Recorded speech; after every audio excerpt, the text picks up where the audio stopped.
Western media expects you to believe everything that they tell you about the in quotations war in Ukraine, that they've actually convinced some people that Ukraine is somehow winning. And actually hear me out on everything that I'm about to say before you start arguing with yourself. So many people have brought up that Russia's been at it for 2.5 years and they can't still get it done, blah, blah, blah. But you don't realize what the BRICS nations are actually doing. Because see, Putin's initial goal was already completed. And see, you know that if you knew the truth behind the initial in quotations attacks in Ukraine. Shit, you'd probably look at Putin as a damn war hero. But let's be realistic here for a second, okay? And like I said, hear me out. The United States is the only ally, realistically, that Ukraine can rely on. The United States has already sent over hundreds of billions of dollars to Ukraine, just for them to be able to do that. And of course, some people will probably be like, oh, well, they took some of their land back. That's great, but you're not seeing the bigger picture here. Just a couple of months ago, this was the amount of land that Russia has been able to take, okay? And all of this is strategic land. While the land that Ukraine has been able to take is just flatlands. It's literally settlements that are being defended by Russian reservists. And not even just Russian reservists. Do you understand that majority of Ukrainians don't even want to fight in that war to begin with? And like I stated, okay, Putin and Russia's initial goal was already completed, okay? And ceasefire negotiations were already on the table. But guess what? Without telling Western powers that they were going to invade Russia, Ukraine did it anyway. Right in the midst of ceasefire negotiations. Because once again, Zelensky has let so much motherfucking power get to his head. And now they're saying in the recent strike, which just so happened to happen this morning, okay, Tuesday, September 3rd, that allegedly in the bombings, 47 people have been killed and 206 injured. And I don't think you get it, okay? As you can see, since March, Russia has allegedly damaged dozens of facilities, which resulted in the loss of half of Ukraine's electricity generation capacity and about 80% of its thermal power generation capacity as well. And now Russia is literally attacking military complexes again. And now, let's be realistic, Ukraine is going to rely on the United States once again, hoping that the United States will somehow approve long-range weapons to be fired into Russia. But that's what you don't understand. The United States knows how strong Russia and the BRICS nations are. They know how much they rely on China to be a trade partner. And guess what? As soon as the United States were to make any decision like that, what do you think China would do to Japan, one of the United States' biggest trade partners? And at that point, who do you think is going to defend Japan?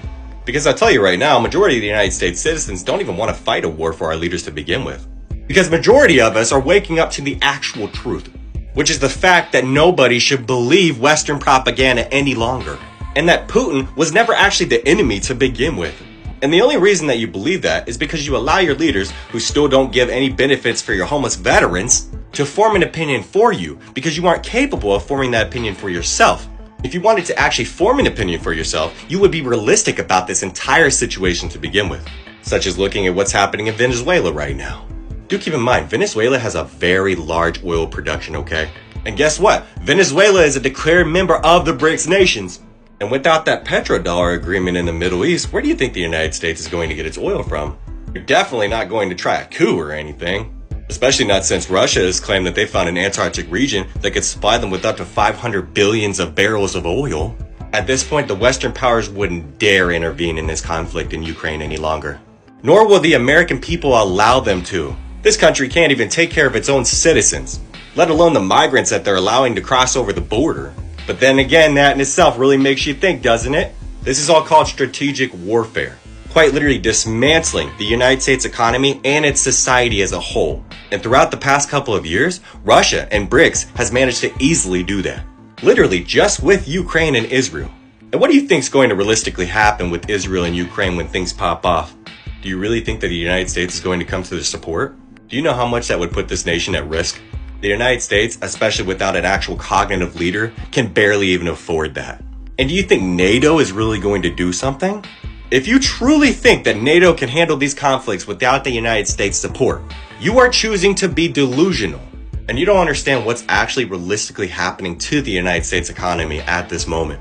We are in the digital age, people. And when looking at the BRICS nations, they have a shit ton of natural resources to back up a new age currency. While the United States and Western powers rely on weapon trade. And without those natural resources and those trade partners, they will be left helpless. Once again, why they are not allowing Ukraine to implement those long-range attacks. Because they know, in the midst of a new age currency arising, the US dollar will have to be converted. This nation is no longer a superpower, regardless of how patriotic you want to be.